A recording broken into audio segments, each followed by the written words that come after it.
Hi guys! Magandang gabi! Welcome back po dito sa Gandara SRU channel for showbiz update. And para sa gabing ito, tungkol naman nga po sa ABS-CBN issue ang ating pag-uusapay na kung saan ay hindi nga po nakapagbayad sa TV5.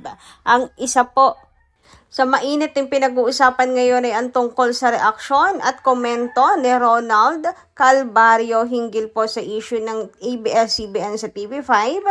Isang film director na kilala po na laging present kapag may mga mainit na issue sa showbiz. Katulad na lang nung pinaka-recent na binigyan po niya ng opinion at komento, yung kay Eman Bacosa na kung saan ay ayon nga sa kanya ay mag-focus na lamang ito sa kanyang boxing career kasi wala siyang mararating sa show business. Unang tingin pa lang daw niya dito, alam niyang hindi ito tatagala at papatok. And gayon, tungkol naman po sa ABS-CBN and TV5 issue, ang kanya pong hirit na kung saan ay dapat daw pong tanggapin na lamang ng ABS-CBN na wala ng pag-asa ang network. Tanggapin na lang ang katotohanan na taob na ang bangka at hindi na ito maisasalba pa. Tulad na lamang daw ng ginawang pagsuko ni Miss Charo Santos sa ABS-CBN, President ng ABS-CBN. And narito nga ang kanyang naging komento hinggil sa TV5 and ABS-CBN issue.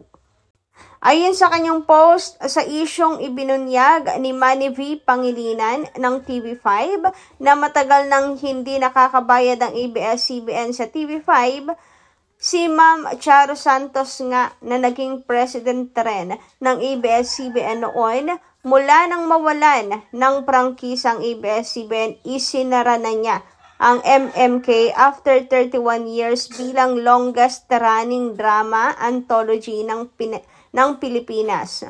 Alam naman niyang lugi na ang ABS-CBN. Kung mawala na si Ma'am Charo Santos sa posible pang maging problema in the future. Nagbalik na lang si Ma'am Charo Santos sa pagiging mahusay niyang aktres na yun naman talaga siya at yun ang unang naging buhay niya sa showbiz. Bakit nga naman niya i-stress pa ang sarili niya? Tanggapin na ng ABS-CBN na wala na silang TV network. Bagsak na sila. Mahihirapan na silang makabalik pa sa normal noon.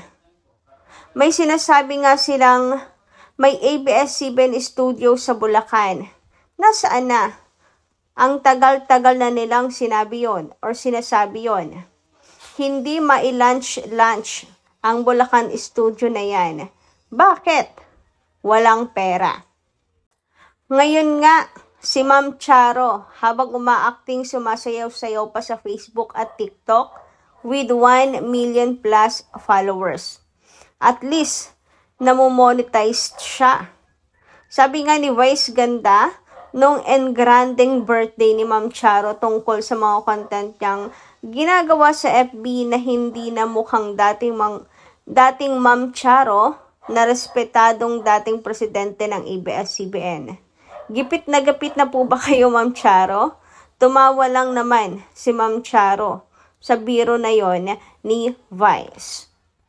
So, sa pagkakaintindi ko, interpretasyon ko, sinasabi niya ditong si Ma'am Charo nga ay gumive up na. Na para bang nais na niyang pahintuin pa ang ABS-CBN na mangarap na mabubuo pa ulit at magkakaroon pa ulit ng network dahil wala silang pera at mahihirapan talaga. Kasi yung yung post niya, tanggapin na lang na wala na silang network at mahihirapang bumalik. Tapos kanya pang i-example si Ma'am Charo Santos na ngayon, na lang daw, pa-TikTok na lang. Pasayaw-sayaw na lang sa kanyang social media na malayong-malayo na sa dating napaka-respetadong Ma'am Charo Santos. So, yun ba yung nais niyang iparating na sumuko na lamang ang ABS-CBN?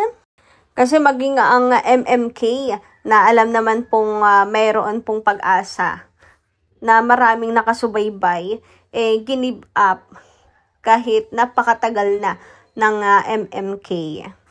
Anyway, marami pong mga panatiko or fans ng ABS-CBN na nangako naman sa network na kahit ano naman pong mangyari, kahit saan sila magpunta, ay susundan sila ng mga viewers, ng mga fans, at mag-sacrifice, mag-take risk na lang na gumawa ulit ng network, mag-franchise ng network dahil nandiyan naman yung mga kapamilya fans. Ngunit syempre hati pa rin yung mga opinions dahil mayroon pong mga netizens na dismayado, napaka-disappointed sa ginawa po ng ABS-CBN na hindi po pagbayad sa TV5 dahil eto na yung naging issue nila. Tapos, inulit pa nila sa kanilang partner. Hindi na sila nagbayad ng buwis noon, kaya sila nawala ng franchise. Tapos ngayon ay hindi pa natuto, hindi rin nakakabayad sa TV5. Ang obligasyon daw po ay obligasyon, period. Huwag gamitin daw po ang paawa effect sa mga supporters, sa mga fans, para makakuha ng simpatsya at sila po ay makalusot sa hindi pagbabayad.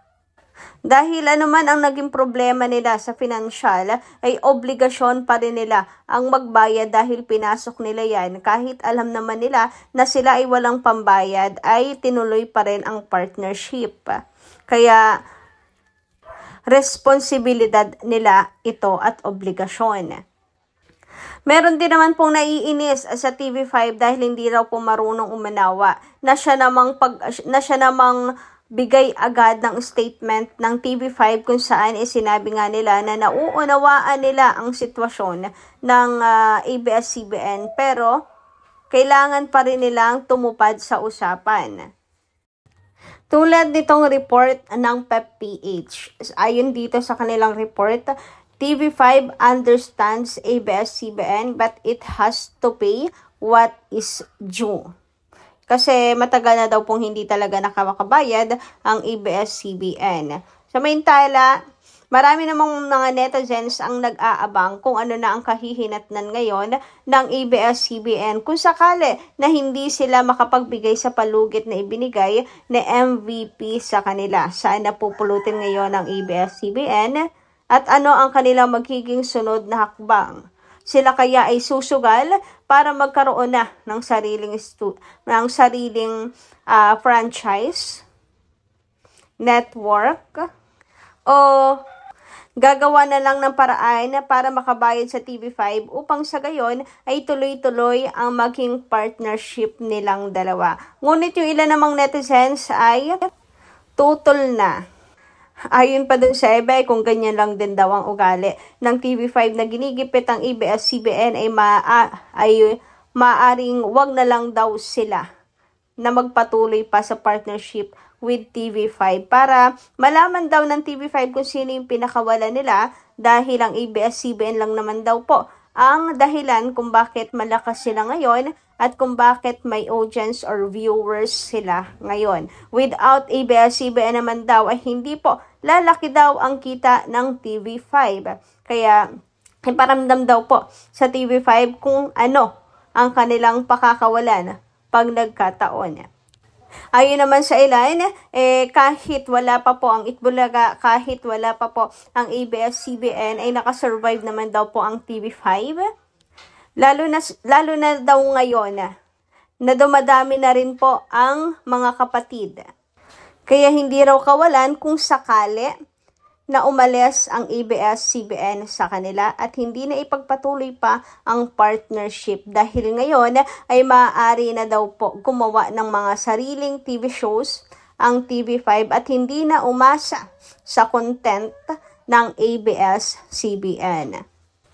Kayo po mga kachika, ano ang inyong masisay patungkol dito sa TV5 and ABS-CBN issue at lalong higit dito sa naging reaksyon ni Ronald Carvalho kung saan dapat na daw mag-give up ang ABS-CBN dahil wala na silang network.